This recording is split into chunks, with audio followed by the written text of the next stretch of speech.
It has to do with increasing the reliance on standardized test scores, because it's going to use standardized test scores to determine whether teachers get pay increases or not.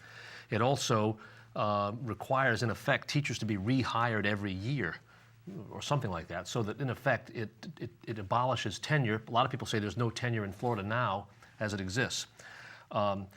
The controversy has become over the fact that a lot of teachers teach in extremely challenging situations in inner city schools with high poverty rates and high free and reduced rate lunch kids. There are teachers teaching kids with developmental disabilities, and that special provisions ought to be made to not tie those teachers' salaries to student performance. I said it's just exploded, and it really has. I don't know if you feel the way I do, but I haven't seen anything quite like this. First of all, it passed the Senate like gangbusters. It passed the House after an extended debate. In the middle of the night. In the middle of the night, 2-something in the morning.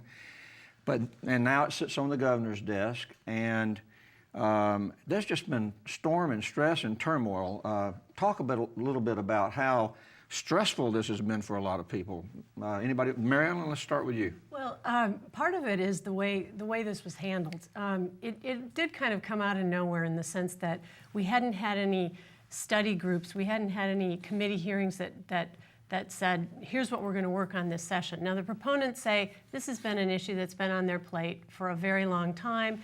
The dynamics of the Senate this year, with it becoming a little more conservative, a new incoming Senate president who wants to steer things this direction, have let it happen this year. That's what their argument is, that it's not a big surprise. On the other hand, it is a surprise to a lot of the teachers groups, for example, who there was never an attempt to get them to buy into this. And I think that is what created the storm. They didn't attempt to bring on the one group that is going to be the most affected. And instead, it looks like it's a union-busting effort. It's plain and simple. That's how it appears. Who used to do that? Where's this coming from? Exactly. Huh? Yeah. It makes you wonder who's running the show. All right. Who are you thinking? Well, there's some guy down in South Florida that used to be up here that, I think there's a lot of speculation that Governor Bush got a hand in a lot of things going on. Former Governor Bush, I should say.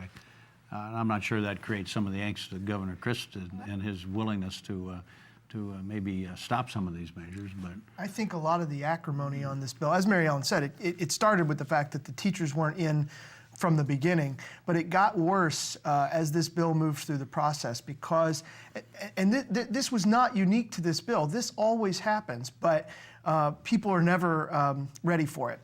The bill goes through the committee process. They have short committees and lots of bills. When lots of people show up to testify against or for a measure, inevitably some of them get cut off. That happened on this process twice, where you had committees that were hearing this bill, a lot of teachers show up, and most of them don't get to speak.